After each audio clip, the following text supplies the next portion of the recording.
All right. Oh, change that angle.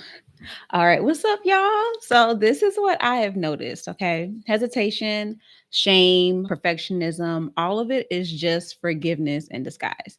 And if you sit in it too long, it doesn't just block your creativity, it actually turns into resentment. It can turn into creative scars or art scars. And most importantly, it can keep us from really discovering what we're capable of.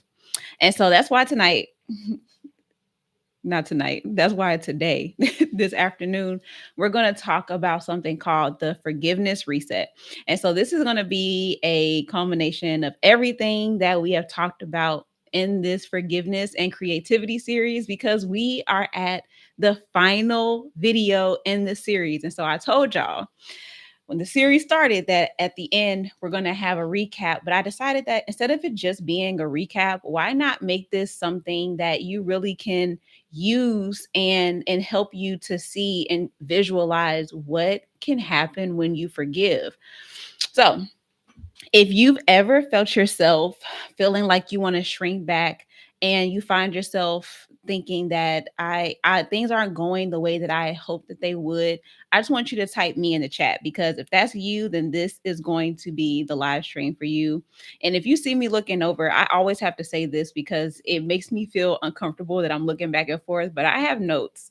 I have to use these notes because that's the only thing that's going to keep me on track and from rambling. Because if I don't, I will be talking your ears off. So you see me looking over, that's what's happening right now. But my hope is that as we walk through this together, I really want this to be a step by step today. And I hope that by the end of this process, by the end of this live stream, and even just watching the videos in this series, that you can see for yourself what is on the other side of forgiveness. And no matter how hard it might feel to forgive or how much you don't want to sometimes, like there are just some times where we don't want to forgive. It feels too hard, it feels too uncomfortable. And I understand that completely. Completely. So I want us to see what's possible though, so that you can understand how worth it is, no matter how much you may not want to do it, and no matter how uncomfortable it might feel, that there are some beautiful things waiting for you on the other side of forgiveness. So y'all, I'm ready to get into this. I actually feel a little nervous about it, and I think that it's because I feel the weight of this, and not in a way that makes me feel heavy, but I feel the importance of it. I feel the deep need for this. And so I'm going to get into all of that in this live today. I'm going to do my best not to get too emotional about it because I feel like there's a lot of stuff that has been just like brewing on the inside. So bear with me, but I think this is going to be a good live. So before we go any further, y'all let me know where you're tuning in from, where you're watching this from. If you're watching this replay, still drop where you're from. I would love to find out where everybody is in the world. And if you have been through the other live streams or the other videos, if you've seen the other videos in the forgiveness and creativity series, I want you to type forgiveness in the chat. And now, if this is your first video and you don't know what I'm talking about and you're just being introduced to me to the first time, first of all, hi, my name is Jada West. I am a brand outfitter and I am a all around creative. I've been I've done just about everything you could think of when it comes to creativity, and it is built this deep passion in it for me to bring the creativity out in others. And so that is also the inspiration behind this series. But enough about me. If this is your first time and you're just meeting me, you're just getting introduced to this series, I want you to type first time in the chat so that I can greet you, I can welcome you with open arms. And while we're on that, I want to extend an invitation to you as you're listening to this live. If you feel really connected to the topic, if you feel like this is something that you need support with, and you are a creative entrepreneur, then I want to extend the invitation to my upcoming workshop. It's called Selling Without Selling Out, and it's for the people who want to get back on the horse, so to speak. If you have something that you've been selling, or you have a business that you've been building and you're starting to feel like no one's listening to what you're saying, if you've been consistent, you've been creating, and it still feels like you're not getting the recognition that you need and that you deserve for your work, even though you know that what you do is good work, I want to help you to learn how to sell without having to resort to selling yourself out. I want you to not give up on what it is that was your original plan. And I want to be able to give you a new way of viewing it so that you can feel refreshed and excited and even empowered to start selling your things again so that you can see that with some small changes and some small shifts that you can actually get the results that you're looking for, if not better. And so this, listen to this live. Okay, if you're feeling it down in your shondo and you want more and you want to know how to really apply this to your business, then the workshop is going to be there for you. And I will drop all the information to join it inside of the description box. But let's get into today's topic, okay? And I gotta share a quick story with y'all. So let me tell you about let me tell you about my history. Hold on, let me move this mic a little bit. Let me tell y'all about my history when it comes to selling and even selling workshops, since we just got done talking about the workshop that I have coming up. So I have been in business for 5, 6 years at this point, officially, fully. And I have done a couple of workshops in my time as an entrepreneur. And I have grown to really, really dislike workshops. I have really, like, they have become like the bane of my existence at times because it feels like I put in so much effort into creating a great workshop, and it's something that I have felt was so beneficial to people and it was so needed, but it didn't feel like other people cared about it. It didn't feel like nobody cared, and I would always market it and I would put it out there, and it would just feel like I was releasing it to crickets. And I have gone through so much coaching. I've been in so many programs and I've learned so many things that thought was going to be the answer or the solution to my problem. And it just felt like I couldn't get it right. I felt like I just couldn't figure it out. I couldn't grasp the concept. And so it put a really bitter taste in my mouth when it comes to hosting workshops. I felt like maybe it's just not my thing. It's not for me. And what I had to realize is that although I did have my challenges in marketing the workshops, because I started to build up resentment because of how many times it wasn't working. It kept feeling like I was failing, failing, failing. I started to get this really deep resentment that was building, and it got to the point where like I didn't even want to try. Right. But the bigger issue with all of that is that because I was not willing to try, I also was unable to see that there were other options for me to market this. There were other ways, there were other avenues, there were solutions to my problem that I just wasn't able to see because of how frustrated and how resentful I was that they didn't work out. And it was all turning into this unforgiveness of myself, sometimes of other people. Like, can we be real for a second? Can we keep it real? Sometimes it was I had to forgive the people that I felt like you said you wanted this, or I felt like I created this just for you. I'm listening to your problems, but you don't even want to invest in yourself. I'm thinking, and I could replay the people that I felt like this would be perfect for you. I made this for you, but you don't even want to sign up for it. You don't even want to join it. It's only X amount of dollars. It's not even expensive, like all these different things. And all of that just turned into like this deep, like rooted resentment that I started to feel towards the people that I really wanted to serve. And it wasn't until I recognized that there was some resentment there, and that was something that I needed to work through and forgive so that I could have the courage to try again. I could have the courage to create something different, and I could approach it with a fresh lens because I was only doing it one way. I was only doing it the way that I could think to. And breaking it down and looking at it and even just reflecting and reviewing what I did, I was like, you know what? I made this way too deep. I made this way too personal.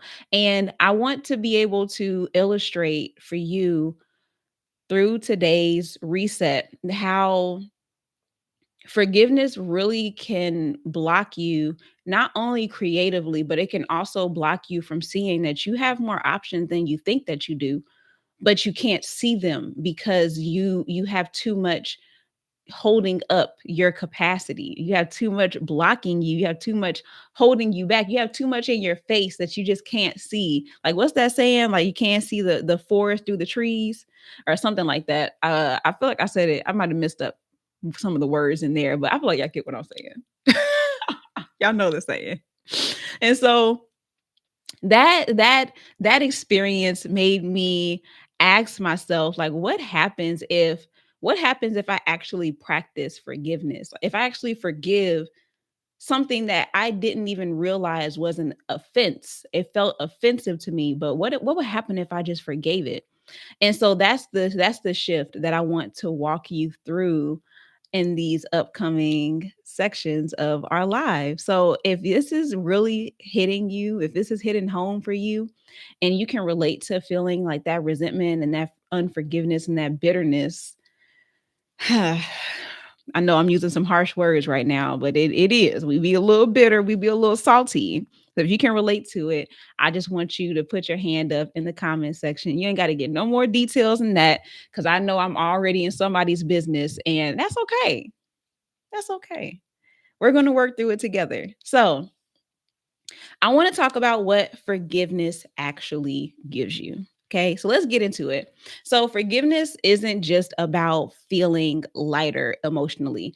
And I know that when we talk about forgiveness, a lot of times people talk about forgiveness from this place of and talk about forgiveness, and it's almost like this like feel good feeling, and it's supposed to be this magical event or this magical experience that you're just going to immediately like, I forgive, and I'm just going to feel lighter, I'm gonna feel good again. And that's just not how it works. That's not how it works.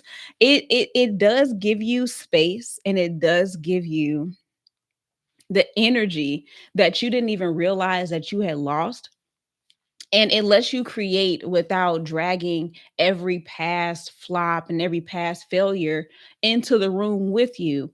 But it also can feel draining in the moment. It can feel exhausting because forgiveness is work. Forgiveness takes time. Forgiveness is a consistent practice.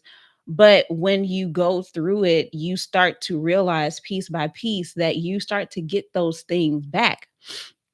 And so without it, every time you try something new, every time you go for something that you want to do, every time you get a new idea, you already like dunking it down. Like you're just like, no, forget that. I don't want to do that. Like you go ahead, get that out of here. And you don't even realize it. Like you out here dunking on your own ideas because you haven't forgiven yourself yet. And so without that, you're just not able to see the things that you want to do with fresh eyes, even if you're coming up with new ideas. And I think that that's the part that's kind of interesting, is because you may still feel creative, you may still feel the ideas, but you are also experiencing resistance in executing those ideas. I think about a time, or if you are currently in that space where you are coming up with all these amazing ideas and you feel like these things are really cool, but you're not executing on any of them. All of them feel too big. All of them feel too far off. All of them feel like you're just not qualified for them. This never happened to me before. That ain't never, ever, ever happened to me. Like, I'm trying to see what that looks like. But that, at the same time, are you? Like, are you willing to be courageous enough to take the steps to see what that looks like? And so you might be somebody who has a journal full of ideas. You may be somebody who talks a lot about what you want to do. You may have such amazing, inspirational, exciting conversations with your friends or with you, like with your business besties. But what's coming from those conversations is what you are talking about being implemented? Are you taking those steps? And so once you start to notice that that's happening, Once you start to notice that that's happening, that is where you can see for yourself where forgiveness is kind of like creeping in, like it's like underlying, it's there but you don't even realize it's really there. And when you do start to notice though, when you do start to notice that clarity and you do start to make the choice to forgive, you also start noticing and naturally seeing how you think and how you create. And that's actually leaning into what I want to talk about in the next section, because there are some different ways, some different forms of creative thinking that when you are clear enough, when you have released the things that you're not forgiving, you get to figure out and you get to discover and experience the ways that you creatively think and the ideas that you come up with in the way that you present it. You get to literally do it the way that you do it. You get to do it with your style, your flavor, your twist, your perspective, because you now have given yourself the space to actually be creative. And so this is something that I've been like nerding out on this topic, and I'm really excited and also a little nervous to talk about it, only because I don't know a whole lot about this topic yet. This is still very new to me, but I am exploring it, I'm studying it, and I am learning so much more already, and I am excited to start to see how I can share this with you and use it to help everybody that I'm called to in being the most creative version of themselves possible. So, if you are ready for the creative thinking, I want you to drop a brain in the chat, okay? Drop a brain emoji in the chat, and that's going to let me know that you are excited and you are ready to hear about the next creative thinking types. I guess that's what I'm gonna call it, the creative thinking types.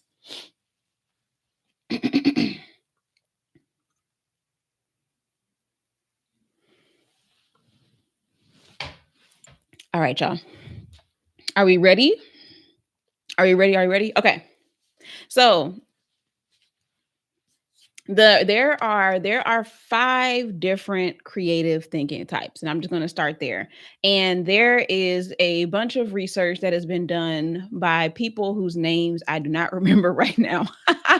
I will drop some of my references in the chat, in the description box, but for now I'm gonna give you like the Jada version of the different creative thinking types. So some of us are more creative, not creative. Some of us are more big picture, big thinking idea people. Some of us are problem solvers and we're able to see systems and relationships and how things correlate to one another. And we really, really love fixing and refining. And then some of us are the people who care about the look of things, the beauty of things, the aesthetics. And some of us are people who really just get inspired. Like we are really driven and motivated by being getting downloads or getting divine inspiration to go and to do things. And for many of us, we actually operate in multiple types of creative thinking. And the dopest thing about creative thinking is that we all have the capacity to be creative thinkers. There are so many different ways to be creative. And when you think about creativity, I want you to expand beyond just thinking that it's reserved for artists and it's reserved for designers and it's reserved for the artsy people that you're used to thinking about, and really understand that creative thinking is just problem solving. It is future thinking, it's forward thinking, it's creating solutions and finding bridges. And so you could be somebody that is completely unrelated to the arts, or at least like the creative arts, but you are still a creative thinker. And so that's one thing that I want to make sure that I emphasize and I really nail into your head, is that we are all capable of being creative thinkers. And if we are not strong in thinking in these different forms of creative thinking, we can learn them because they are skills that can be developed. Even being an inspirational person who's motivated, whose creativity comes from inspiration, that is still something that can be cultivated and developed so that you are stronger in it. And so I was looking at this because I was interested in how to help people to be more creative. I don't even know how else to describe it, y'all. And honestly, you could say that it was inspired. Like I wasn't just necessarily like going really deep in, and this is not it's not a thesis or nothing. I'm not studying this in school. I just was interested. I was curious. And so it brought me down this very, very deep rabbit hole. And so I love that we all have our own creative wiring. We all have our own way of being creative, but that's where unforgiveness can clog it up. And I wish that I could just like sit down and describe how important it is when you are willing to forgive, and the correlation that it has with you being creative and you being authentic and you being courageous. And maybe one day that will be a video. But what I want to talk about today and kind of bring it back, because we are focusing more on the reset, is that the weight of unforgiveness, when you go through this reset, the weight of unforgiveness is released, and you can now go and lean into your natural strengths, your natural way of thinking creatively.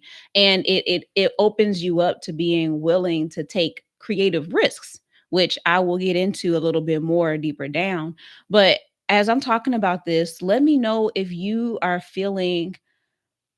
feeling like you can relate to one of those different ways of creative thinking, even if you only have one. Are you more of a big picture, a big picture, big idea person? Like, do you like to look at the overview? Do you like to get really deep into it, and you like to find the systems and you like to find the connections and the correlation? Are you just a person that gets inspired and you're just like, I don't know where this came from. I had a dream and then I woke up and I did it. Or maybe you're a kind of person that is like really good at just coming up with a bunch of ideas, and you are just like boom, boom, boom, boom, boom. We could do this, we could try this, and you're just willing to just do whatever, no matter how crazy or out there. You love to have options because options increases your creativity. Which one of those feels like you? I'm really interested to hear. And as I learn more and as I dive deeper into this, I actually feel like this might end up being our next conversation, our next series, rather, on creative thinking and even um, visualization. And it's very it might put you in the mind frame. It might put you in the mind frame of, what is it, manifestation. It might put you in the mind frame of that. But what I would say is the biggest difference is that I feel like manifestation leans into being willing to think, and claim the things that you desire, whereas visual, it gives you the space to dream about what you want and to envision what is possible. But then it also brings it in and grounds it in reality so that you can figure out what the steps are to make it happen. And I really am interested in guiding more people through that. And I'm actually going to do a short exercise with you today, a short visualization practice. And I'm so excited to see like how it works for you, because as much as I'm a dreamer, we also live in reality. And I am almost obsessed. I'm almost obsessed with figuring out how to make the dreams come true. And I even saying that, I have a hard time sometimes saying that and claiming that, because I feel like dreamers get a bad rap. And we're made to seem like the things that we're always dreaming, we're always in our heads, we're always in la la land, or we're always somewhere not on this earth.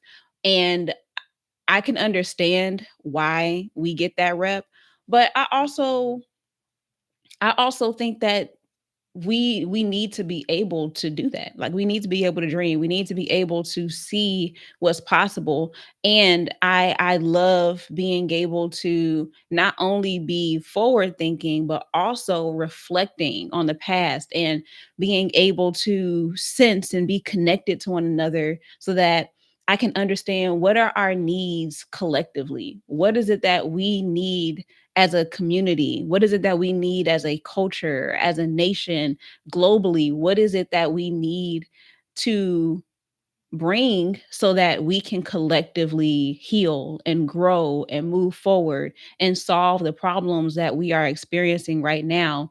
So I'm particularly drawn to this idea of visualization, and I'm excited for us to get into the practice. So let's do it. Let's get into it. I am gonna let you know right now. This is my first time ever really leading a visualization session.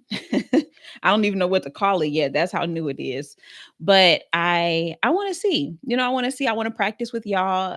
And I am already ahead of time grateful for you trusting me to lead you through this practice, because if we don't have a vision, if we don't know where we're going, what are we even doing it for? We are going to always need to have a vision. So let's do it. But before we do it, let me take a sip of my drink.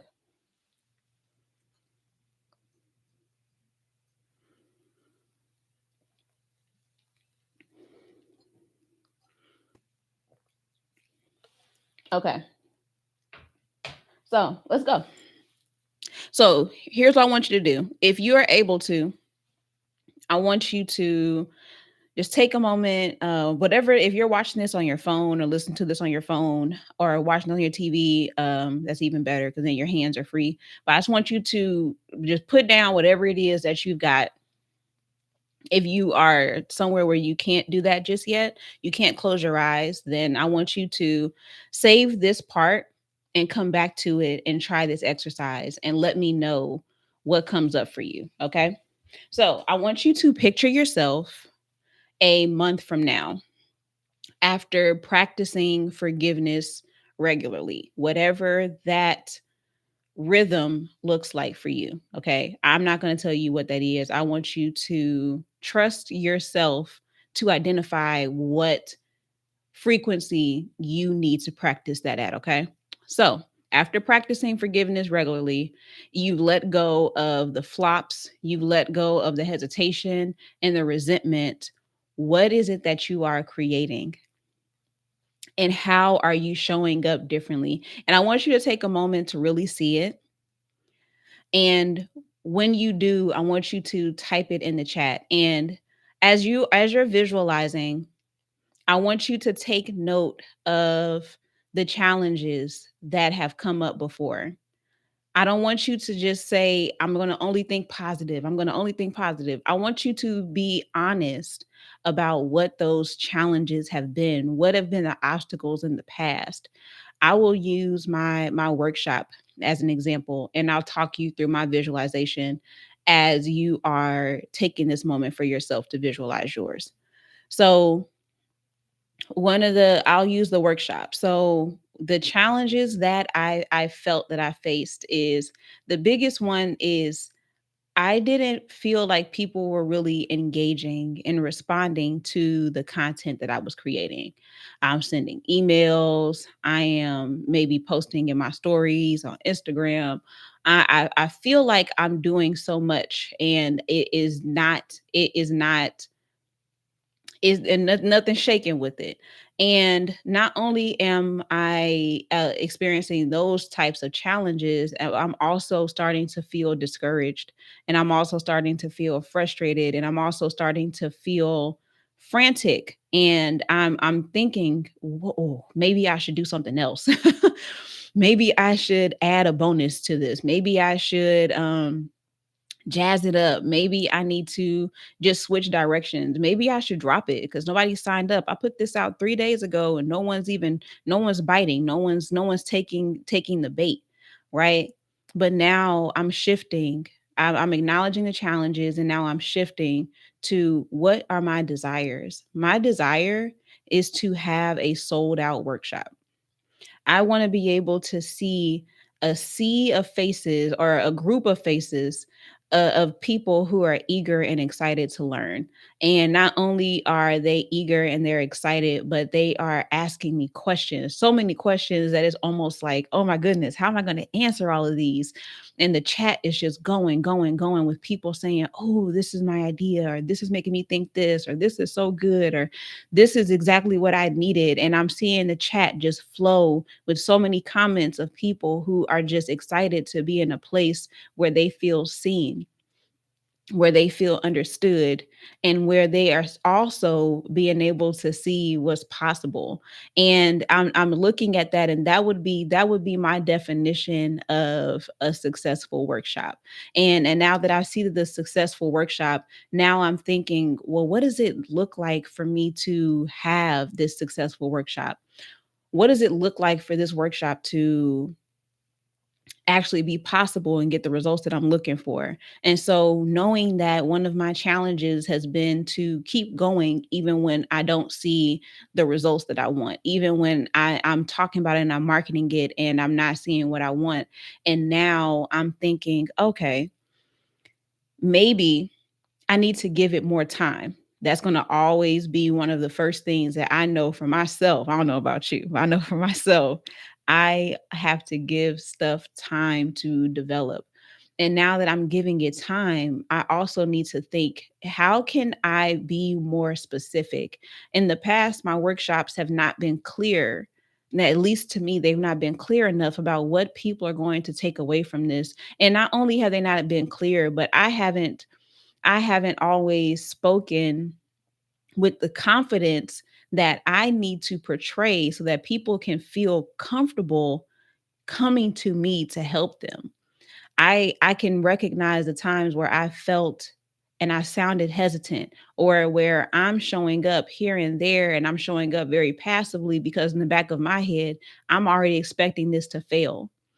And I can see how a shift even in my perspective of what's possible, and I can envision the success and what I want this workshop to look like. Now I can speak to that.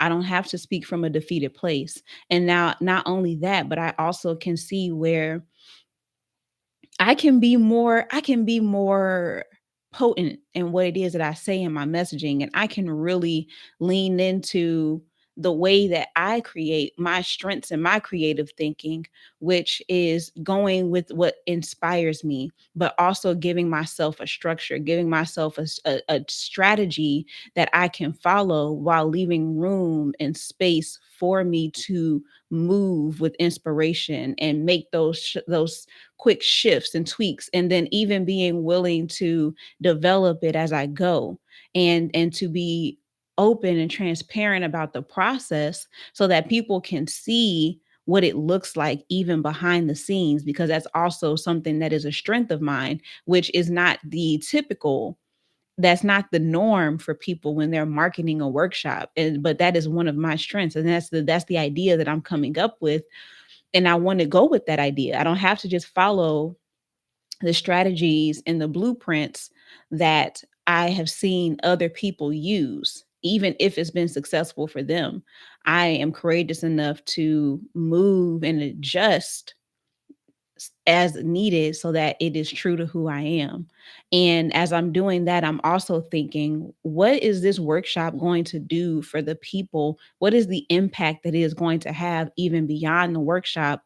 And I'm thinking about the people who are maybe feeling discouraged and who are feeling like what they do is no longer important, is no longer needed, is no longer necessary, even if it is a thing that they know deep down is what they're supposed to do. And now we see all of these businesses start to pop up and flourish, and they're reaching the right people. And there's people who are maybe feeling joyless, but now they're joyful again because they've developed practices. They've developed the affirmation practice because they have joined Kayla's affirmation challenge, or maybe they have receive some type of coaching where they now know exactly what it is that they're supposed to do, and they know how to bring their different gifts and talents together. Or maybe there's going to be a fitness person that comes in, and their way of doing fitness helps to meet people where they are and help them to create a custom plan instead of going with what it is that they've seen other people do. And they don't lean into making people feel bad, but they make people feel encouraged and excited and love their bodies as they are, while they are also developing and building the bodies that they desire.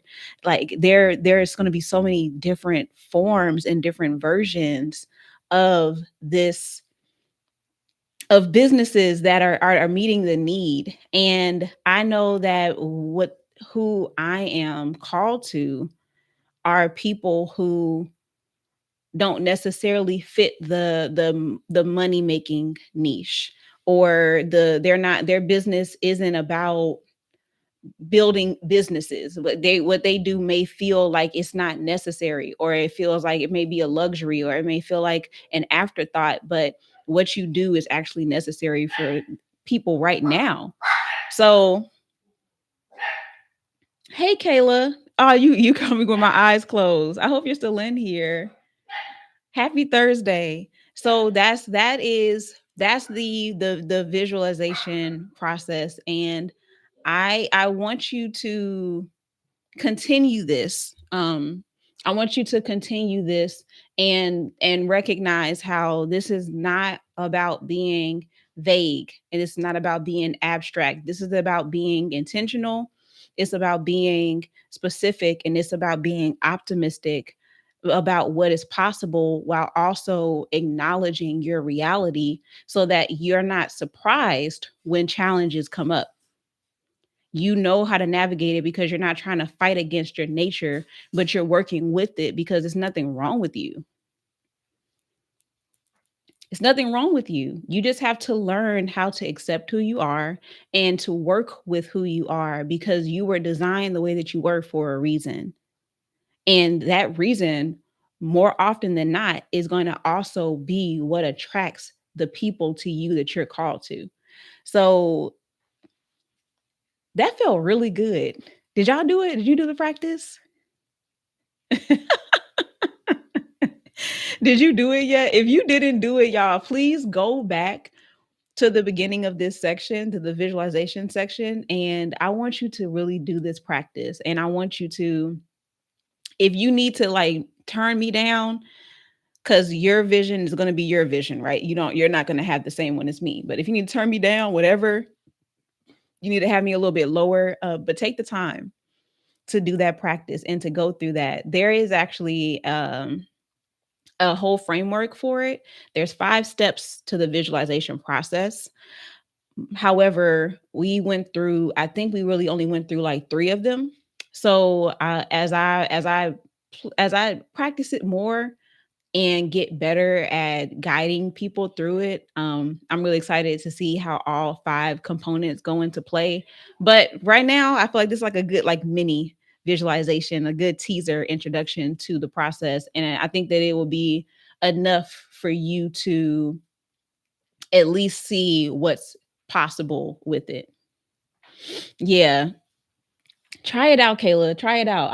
I think that honestly, if I had to be real about it, I believe that I believe that it is an important practice to do before you create anything new, before you launch anything, before you start to market anything new. I think that that is a process that you need to go through first, so that you can remain committed to the vision and committed to the process, even when things get crazy. So, yeah, that felt good. Oh, I want to do more of that. I just want to like, I kind of wanted to just stay there. But the cool thing about the visualization is that you're doing it with anticipation that that vision will come to pass.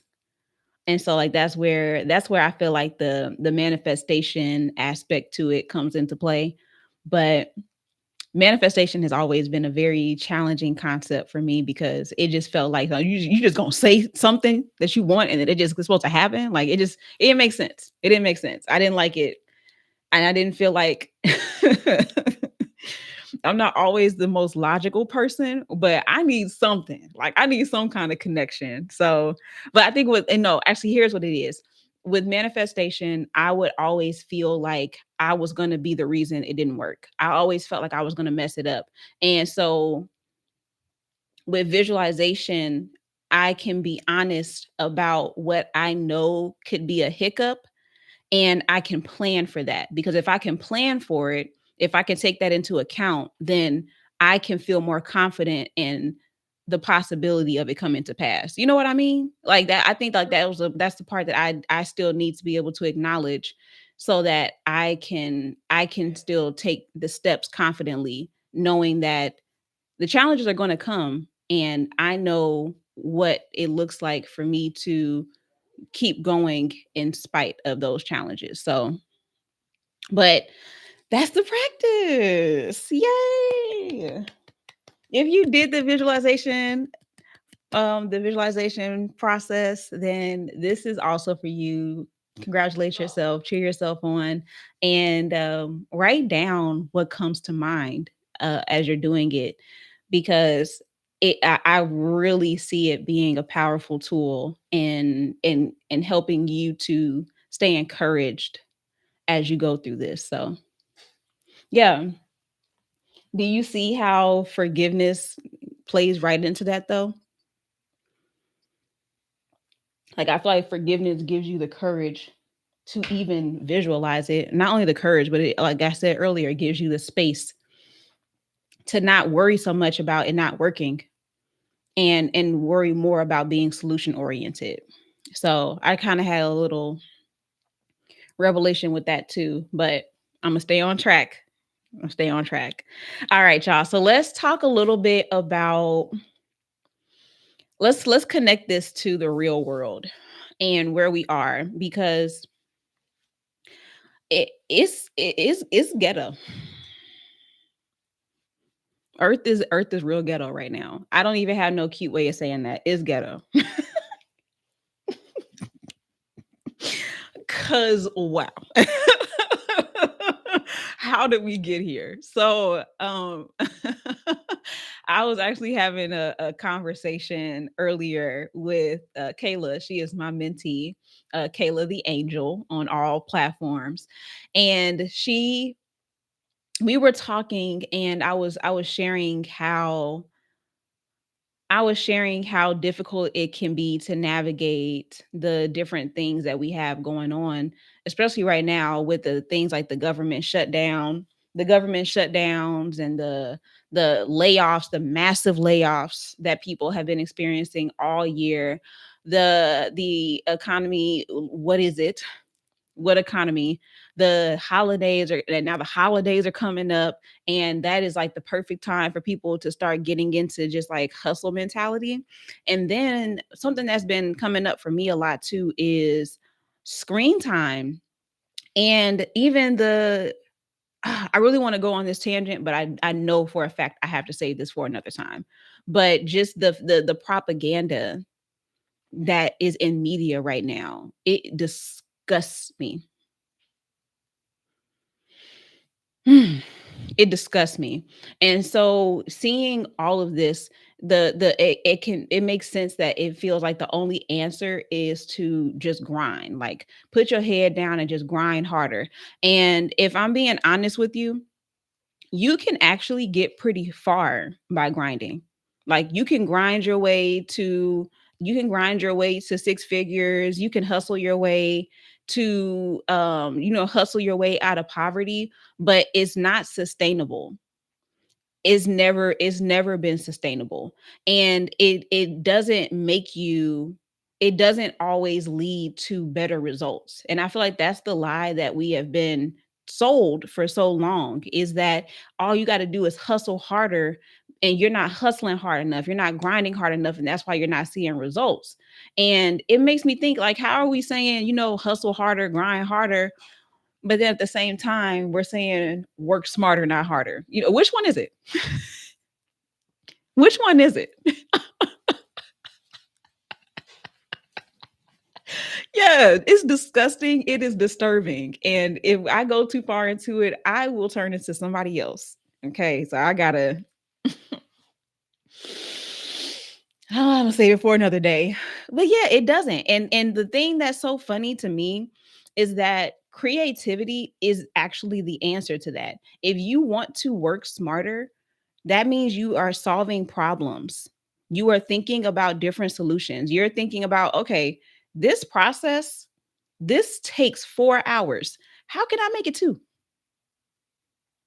How can I make it 2? Or even I woke up this morning and I didn't do not one single piece of my morning routine. This beautiful ritual that I laid out for myself, I had enough time to brush my teeth, to wash my face, to put on some clean clothes and get out the door. So, how can I be flexible and still give myself a short time to meditate, or what can I do for myself in that time to still feel like I'm giving myself that space that I need, that I would have with my long ritual, but I have to do it in a shorter time frame, or I have to be more creative in how I approach it, right? That's what creativity is for. But you can't be more creative if forgiveness is not present. If unforgiveness is in the way, then you don't have the space to think more creatively. And even thinking about how that might be contributing to you feeling like frustrated and overwhelmed. And it's like every time a problem comes up, it's like I'm ready to blow up, I'm ready to lose it because I don't have enough space. I don't have enough capacity to even try to think about how to approach this differently. Right. I don't have the space to think about solutions for this. And so I see how creativity and being able to think outside of the box gives us the space where we don't have to just live in panic mode. And it helps you to still find ways to move forward, even if moving forward looks different than what you planned or what you're used to. And so I want to know, like, do you feel like there's an aspect of your life, or does it feel like all of your life, whatever, how wherever you fall on that, but do you feel like there's an aspect of your life where you're stuck in hustle mode, where it feels like you keep trying to just work harder and just like put your head down and just go, go, go, go, do. I just need to work harder. I just need to work harder. I just need to do this. I'm not consistent enough, and I'm not doing this and I'm not doing that. And even hearing how the things that I'm saying, you may be thinking them, but think about how that makes you feel. You're panicking. You're panicking. You're grasping for something. Like you're trying to, like, I don't know what is working. I don't know what to do. And when we're stuck in that place, not only is it hard on our minds and on our bodies, it doesn't give us space to actually solve our problems in a way that can benefit us. And there was another thought that I had for that, but I lost it just a second. My son screamed. I got distracted. I hope it comes back. But yeah, do you feel like, where do you feel like you're stuck in hustle mode? That's what I want to know, because it can feel tempting to just want one major thing, to like one big fix, one big thing that's just going to make everything better. But I have to be honest and tell you that that's not likely to happen. It's not likely that it's going to be some major thing and then all of a sudden life is just better. It is going to take, it's going to take something different, and it's going to take something that might take a little bit more time, and it might be something that you do that it doesn't feel like it's working in the moment, but that's where you have to be courageous enough and you have to be faithful enough to say that I'm going to still try, because I'm seeing it, I'm feeling it, and every time around this time of year I feel it. And I want us to just have a moment where we just pause for a second. We just pause and we just think, like, is this really moving the needle? Or is it putting me in a place where I am so busy being busy that I'm not actually being productive? Bills are paid, savings are stagnant, and dreams are underinvested. Woo! Hold up. I tend to feel in hustle mode with my finances, feeling like I need to do more and make bigger strides than I can right now. Mm. Yeah, and then what's interesting is that we'll know that we know that like I don't have more the way that I am currently operating right now. I don't have more to give. Wow. Wow, cuz now that's making me think about mm, I think that I need to do a video just on hustling and grinding cuz I really want to explore that more. Mm. Can I do it? Do y'all mind? If you give me permission, then I will get into it. I will get into it. Cuz I want to be mindful and respectful of your time, but I also it's got something like really good that's coming up for me that I didn't think about when I was outlining this live. And so I would really love to explore it just a little bit. And if it needs more time, then I will give it more time. And debt is looming. But I don't want to get too caught up in trying to earn more and lose myself. Yes, permission granted. Okay, all right. So then here's what I'll do. Here's what I'll do. I will touch on it and I'll introduce the idea. How about that? And then I will give it its own space. I feel like that's like a fair compromise. Okay, so here's what's coming up. So going back to screen time. Remember I was telling you that the screen time has been a big point of conviction for me lately, to the point where I was actually like just contemplating. I was like, do I need to have a detox? Like, do I need a detox? And I don't think the answer to that is no. I do know that I'm overdue for a detox. However, I also knew that I still needed to show up. And I did not have the things in place to feel comfortable with a detox, a full blown like, detox and still have things running, right? And so I thought about, okay, so like what does that compromise look like? And so I downloaded this app, and I'll tell y'all about the app when I do the full video on this. But I downloaded this app that monitors your screen time, and then if you pay for the pro version of it, it will lock your apps after a certain time. Like it really like holds you to what you said you was gonna do, and it also gives you some options for what to do when you're not on your phone scrolling. And so what I've been convicted by and realizing is how much screen time has really been taking away from the time that I feel like I don't have. Okay. And it's been disrupting my peace, and it's been making it harder for me to actually like deeply understand and feel the creativity that I know that I have, and the capabilities that I know that I have. And when I looked at my screen time, the app that I was telling you about, it told me that at the current rate that I was at, I was spending the equivalent of 40 years on my phone. 40 years. I was like, "What? 40?" What? It was insane, insane. And so when I put my phone down last week, I did an incredible job with it. This week, not as much. But I did kind of compromise because I would be doing work while I was on live, right? On live on TikTok. But what I was realizing is that I have so much more time than I believe that I do. And that also things don't take as much time as I believe that they do. And that sometimes I don't know what to do if I'm not scrolling. And that's part of the problem.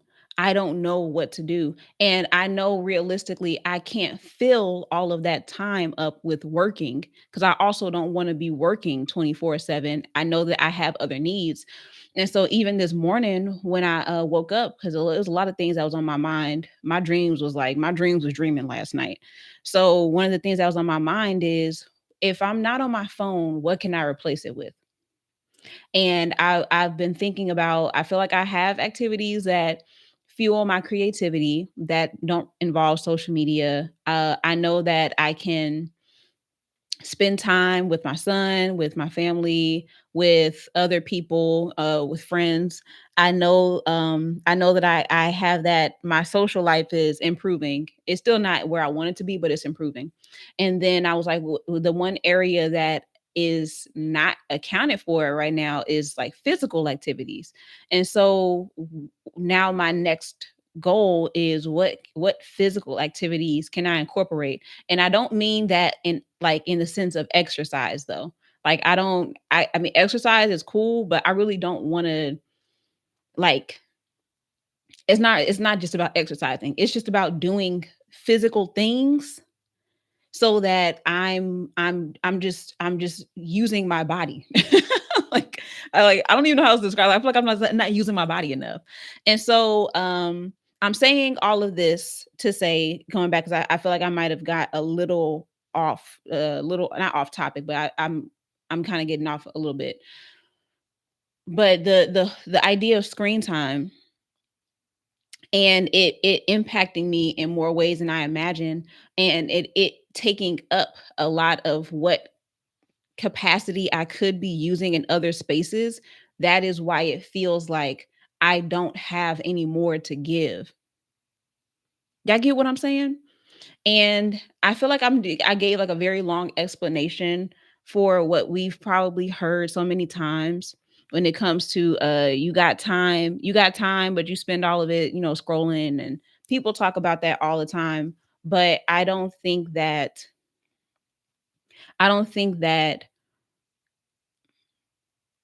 we are really aware of what that looks like and how often we use our phones to um compensate for something, and are even aware of what we are feeling when we use our phones, why we pick our phones up. And so when I was more aware of that, and that was probably one of the most challenging things that I've been going through the last few weeks, and attempting to focus on, because I'm now realizing that sometimes I pick up my phone when I feel frustrated with my work, or I'll have a thought and I'll be like, "Man, this doesn't look good to me. I spent all this time doing this video and I kind of feel disappointed by it." Or I feel frustrated because I'm recognizing that I don't have the resources that I need to do something in particular, or I don't have the knowledge to execute this idea that I have, and I'm realizing it now. And so it would be like when I would be feeling like inadequate in something, or when I'd be feeling challenged in something or frustrated by something, and I would go and pick up my phone, and that's how I would get distracted. So it was a distraction, but now I'm going deeper and I'm really naming what it is that is happening. And so when I would be able to acknowledge that, instead of just staying there and scrolling, I could now say, okay, I'm feeling distracted. I'm feeling discouraged by this project. How can I make this project easier for me? What can I do to simplify this? Where do I need to go so that I can complete this? How much of this can I realistically do and be okay with, even if it's not perfect? And so, me being able to address what I was feeling helps me more than just being hard on myself and being like, oh, here you go scrolling again. You always on your phone. You always doing this. You just spend X amount of time on TikTok.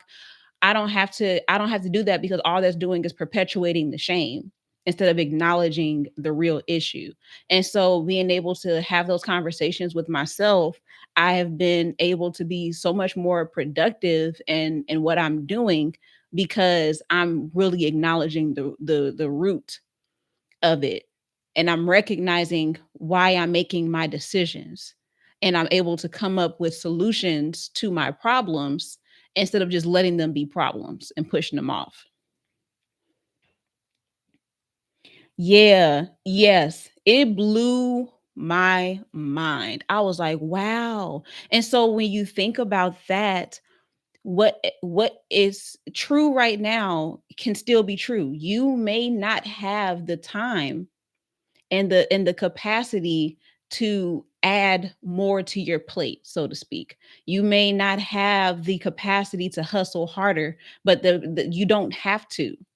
That's not the answer. The answer is to understand what is motivating your decisions and learning to address those things piece by piece so that you can start to shift your habits and you can start to give yourself the experiences that you need to show yourself that you are capable of more than what you thought you were. And so I want to be able to affirm you in that feeling instead of shaming you and making you feel like you're just a screw up and you're always distracted and you always do this and you always go back to the same thing. You always are staying on your phone. You spent 12 hours on your phone every night or every day, and you could have spent that time doing X, Y, and Z. That's not helping you. That's not helping anybody. And I'm realizing how detrimental that can be because that makes you want to spend more time avoiding yourself. Like it makes you not want to do it, and I don't want to ever be the person that shames you into making a decision. Let's really talk about what's happening. Let's really address what's going on so that you can see that you are way more capable than you imagine that you are, and that you don't have the time because when things come up, this is the decision that you're making. So what can we do to solve your problems so that you can start to make different choices? Because what I learned is that once I move past that barrier, and I'll use editing for example, and then I will get off of this topic, y'all, because I talked on it a little bit longer than I anticipated. So I'm gonna use editing as an example. I always talk about how much I hate editing. I say it and I say it all the time, and I feel like I've seen so many people talk about how much they hate editing too. If you hate editing, just put nah in the chat. Okay, just put nah. If you are like, mm-mm, me and editing not friends. And so I recognize that I have that barrier, that feeling. However, I had this really bomb idea for a video that I wanted to do. And it's the video, one of my most recent video, not this one, this live I'm doing right now, but there's a video that I did called Style to Speak, which is the video that I edited for my mom, and it tells the story of us getting her ready for a full day of speaking, and it ended with a night where she was interviewed about her career as a Black romance author. And so I knew that I had this beautiful vision, again starting with the vision. I had this beautiful vision of what this video could be. And so we styled her for it. I took all my equipment down and I recorded it confidently. But in the back of my head, I was sitting here thinking, I was like, man, as excited as I was, like capturing the footage and being in the moment, I was like, I still got to edit this.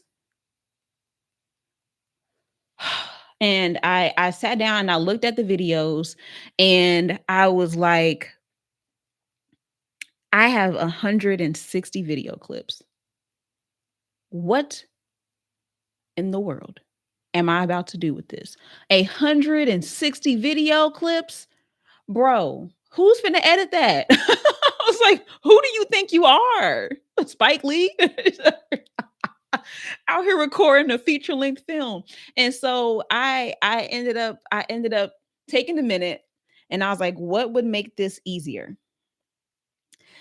It would make it easier if I, for one, organize the clips. And that was when a video from a friend of mine, his name is Gil. He is a podcast editor, and that guy is just like so cool to me. And so he had a video that same day almost, and he was showing you how to organize your video clips. And I was like, oh my God, like this is exactly what I needed. And so I followed his video to a T and I organized the video clips and I felt a little bit lighter. And I was like, okay, that helps. But now I need to know, how can I organize these clips to tell a cohesive story? What story is it telling? So then I put that into chat. I put it into chat and I told it what video clips that I had. And I told it the premise for the videos. And it helped me to organize all of the clips into 4 different video concepts. So if I decide to, I still have to decide if I want to do that or not, because I did have some hiccups with my hard drive and I lost some of my footage, which really makes me sad. But it's okay, that's just, par for the course. But it helped me to organize it, and it gave me almost like an outline for how to organize the video and make it flow. And that I use that as a guide to help me to actually edit the video. And then every time I would experience a hiccup, like I had to figure out how to do certain things with the editing software that I was using. And so I went and I researched those questions that I had. And every time I noticed that I was coming up against some resistance or a problem, I would feel myself pick up my phone and start scrolling. And when I recognized myself doing it, I was like, okay, why am I scrolling? I feel frustrated because I don't know how to fix the audio on this video. Okay, let me put my phone down. Let me go and research how to fix the audio. Figured out how to fix the audio. And every problem that I came up against, I started to recognize what I needed to rectify the problem.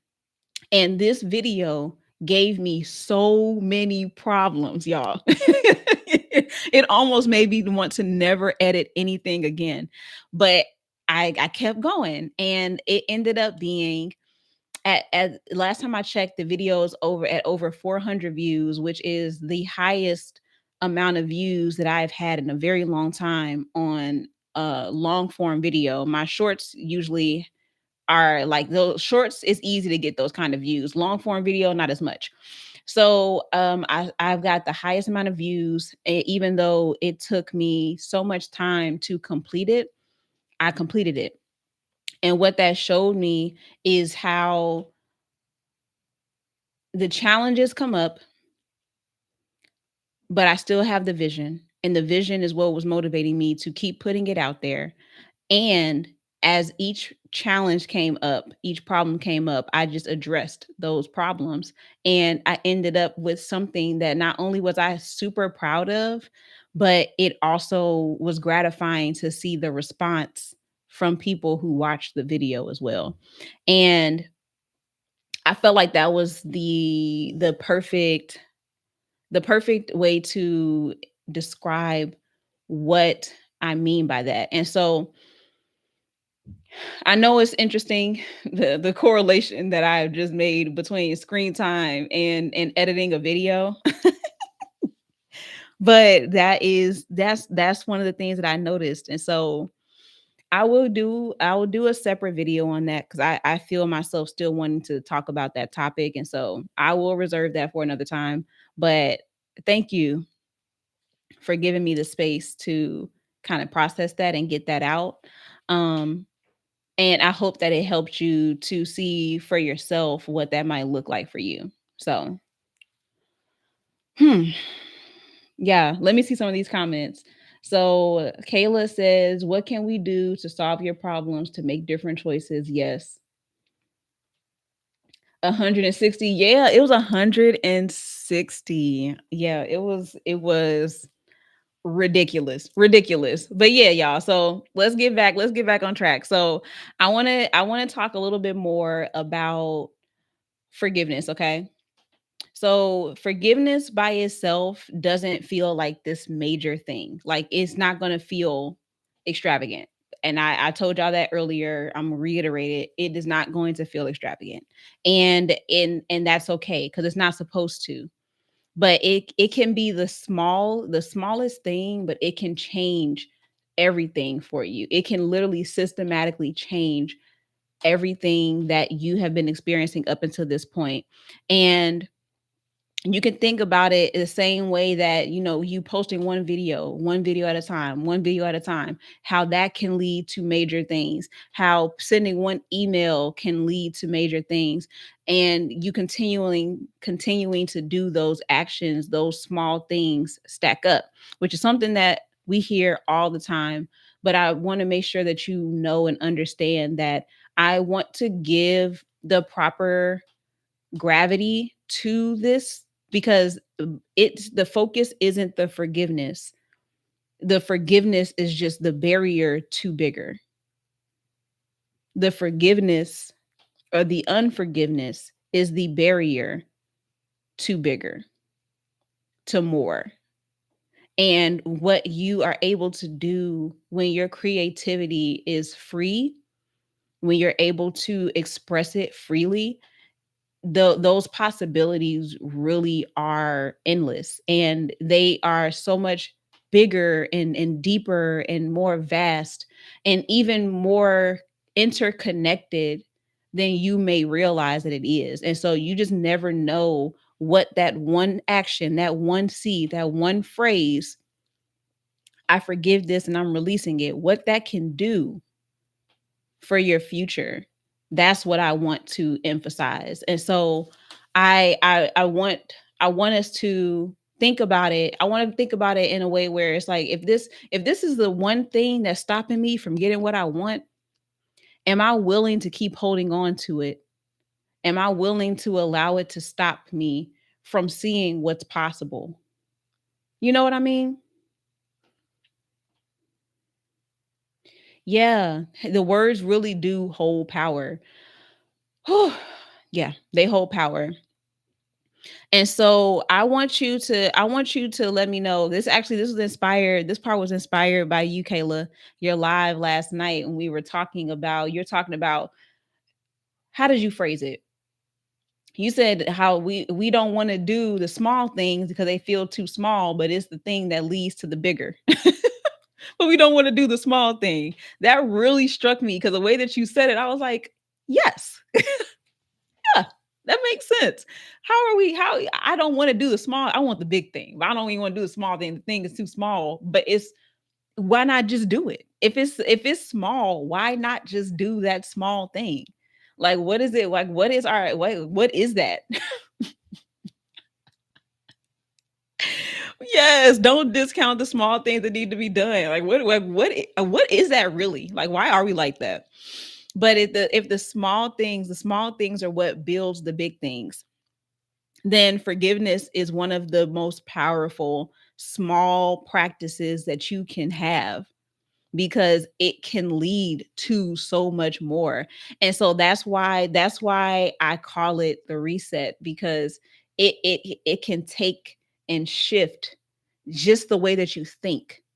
And you can see just how powerful your mind is. Like, again, y'all, going back to me visualizing the video that I wanted to make for my mom, and honestly, not just for my mom, for me as well, but visualizing the video that I wanted to make, and then seeing the video happen and knowing what I went through to make it happen. And now, as I'm moving forward, I'm going to take what I learned from it so that I can improve the process. And then as I continue to improve the process, then I'll be in a better place to communicate what I want when I pass these off to an editor. And I ain't got to do it no more. Cause I know for a fact, I that is not my ministry, but it is my responsibility right now, because that's what it takes to get the vision out. That's what it takes right now to make the vision happen. So I want to know, what is one small thing, one small action that you've been overlooking because it feels too small? I want you to drop that in the chat if you can think of one. Or better yet, what is one small thing that you can forgive? I like that question better. What's one small thing that you can forgive that you know can lead to better, to bigger? Just one. And if you come up with a whole list of them, even better. But I want us to just start with one thing. What is one small thing that you can forgive that you know can lead to bigger? And while you're doing that, I am going to take a little sip, and we are going to close out, y'all. I once again talked your ears off, but I love this. I love this work. Um yeah, I love doing this. And I love that I love that what I share and what is revealed to me helps improve the lives of other people, no matter how small. Even now, you if you're not here live, then you don't know the numbers. But right now, my screen is showing two people in the chat. I am so grateful for those two people because I know that what I'm saying not only is holding their attention, but it is doing something for them. It's shifting something for them. And the more people who watch this, who are watching the replay, I know that it's shifting for them too. And I'm taking that and I'm grateful for that. And I'm also taking in what I can do so that those numbers can continue to grow. I don't have to choose one or the other. I can be grateful for what I have. I can take it in, I can review it, I can assess it, and I can improve it and get even better so that more and more people can hear this message. But it doesn't change the fact, like the numbers don't change the fact that the impact is still the impact. And that's the coolest thing to me. That's the coolest thing to me. Like I love it. And I love hearing how it helps y'all too. So if you do have something that has shifted for you in this series, whether it's just from this one live stream or whether you watched every video, I would love to hear how and what has shifted for you because it brings me joy every single time. So let's see. It says, Kayla says, shorts easily help me stay consistent, but my audience deserves long form and consistent lives. I got you. I got you. So is that something that there's a, oh, wait, you said something else. One small thing I can forgive is not giving YouTube the attention and nurture it needs. Oh, that's a powerful shift, Kayla. That is a powerful shift. And I think that one thing that I didn't mention in this, that I feel like I need to,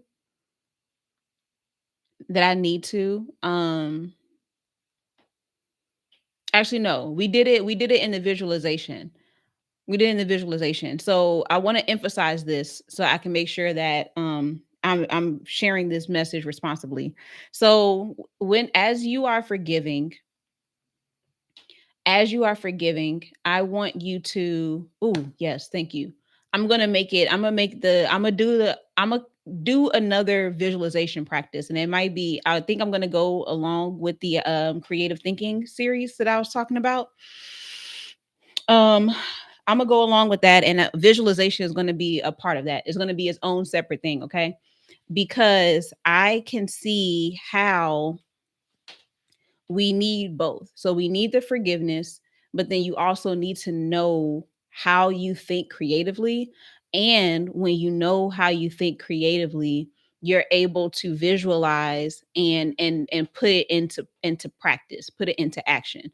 So I'm saying this because once you've forgiven yourself for whatever it is that has happened, you now have to reflect on what it was that was causing the decisions that you were making. Why were you making the choices that you were making? And this is not an opportunity for you to be hard on yourself. This is literally you just gathering information.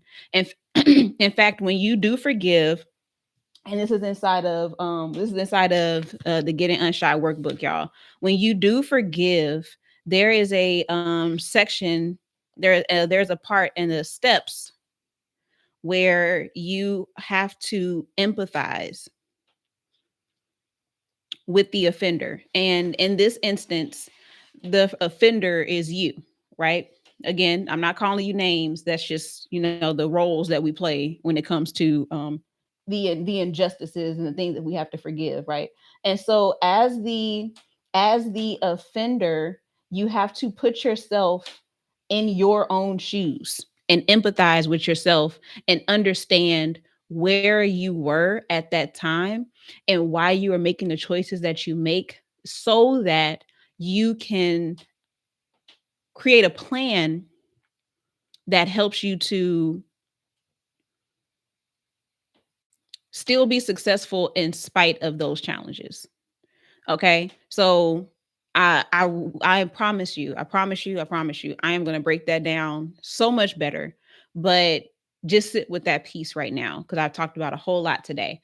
But in the forgiveness, there also needs to be and there needs to be empathy and there needs to be understanding of why you made the choices that you made so that you can plan in spite of those choices or learn to work with what it is that you are experiencing. So, whew, I'm feeling like, ooh, there's a lot of stuff coming up. Okay. But yeah, I hope that helps you. I really want to talk about it more, but like I said, I gotta wrap this up, y'all. I gotta wrap it up. I'm so sorry. I will come back to it. So let's take a moment for me, not for you, so I can rein it in. Um, forgiveness, forgiveness is about more than letting things go. It's about resetting so that you can keep your creativity alive and so that you can understand your creativity deeper and you can learn how to express it as authentically, as genuinely, and as boldly as you can. And instead of grinding yourself into the ground, you're thinking, how can I work with who I am? How can I take where I am strong and finesse it so that it takes me where I'm trying to go? Because you were made the way that you were for a reason. There is nothing wrong with you. You're not a mistake. You're not broken. You were designed the way that you were intentionally. And now, with forgiving yourself, you get to understand how to work with you better. What does it look like? How are you designed? And how can you bring that out so that you can bring the thing into the world that is so uniquely you that it brings people's attention, it catches people's attention all by itself. But it all starts with forgiveness. Okay. So before we wrap this up, as we're wrapping it up, I want y'all to drop a word in the chat that describes how you felt about this live today. How are you feeling about it? I'm really curious to know whether it's a good word or a bad word. Not don't cuss in there, please don't cuss. But just let me know how it feels, whether it's a positive feeling, negative feeling. Sometimes, people got an attitude with me after conversations like this. It's understandable. I bring up a lot of things that you probably rather not think about, but I know that we have to talk about it. So drop your word in the chat. And if any of this has resonated with you, I again want to extend the invitation to Selling Without Selling Out, the workshop, because once you've forgiven yourself, once you have been able to visualize what you want, it's time to put it into action and it's time to market it so that you attract and help the people that you are called to serve. And I am so looking forward to being able to show y'all what I have learned and what's been revealed to me when it comes to selling authentically and genuinely and confidently, because I don't have to be anybody else to sell. I don't have to be anybody else to market this. And the way that I tell the stories, the way that I share it, the language that I use to get my words across or my thoughts across, I don't have to change up none of that. I can show up exactly how I am and still make sales. And that's what I want to be able to show people as well. And I believe that the workshop is going to be, if anything, is going to bring up some surprising things about you, and even some things that you didn't realize were connected. And if that happens, then that's really means I did my job, because I think that there's some sneaky things that are hindering us from being able to see more success when it comes to our selling. And so I would love to see you there if this has really hit home for you. So with all that being said, I want to tell you all thank you, thank you, thank you for trusting me. If you hear my stomach growling, I apologize. It's time for me to eat, but I want to say thank you for allowing me to have this space and to occupy your time. And I I feel really full after this series, because this is the first series that I've done in a while on my YouTube channel.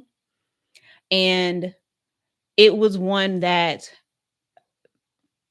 it aligned so closely with what I want to talk about and how I want to help people. And it feels like that really deep, important work that I want to be able to share. And the fact that y'all come and you watch these videos and you take the steps that I say to heart and you implement them, it means so much. And I do not take that for granted at all.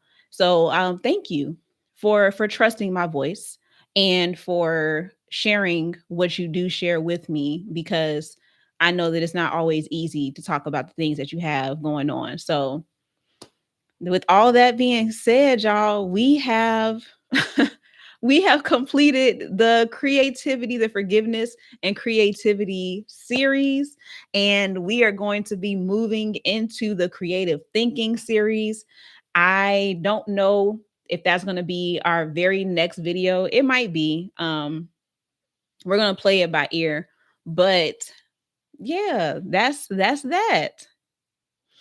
Okay, Kayla's word is hopeful. Yes, I love that. I love hope is a good one. I'm so glad. All right. Thank you so much. Thank you, Kayla. Thank you for everybody that's tuning in. All the people that are watching the replay. Y'all be good. Have a great weekend. And I will see y'all next time. Bye.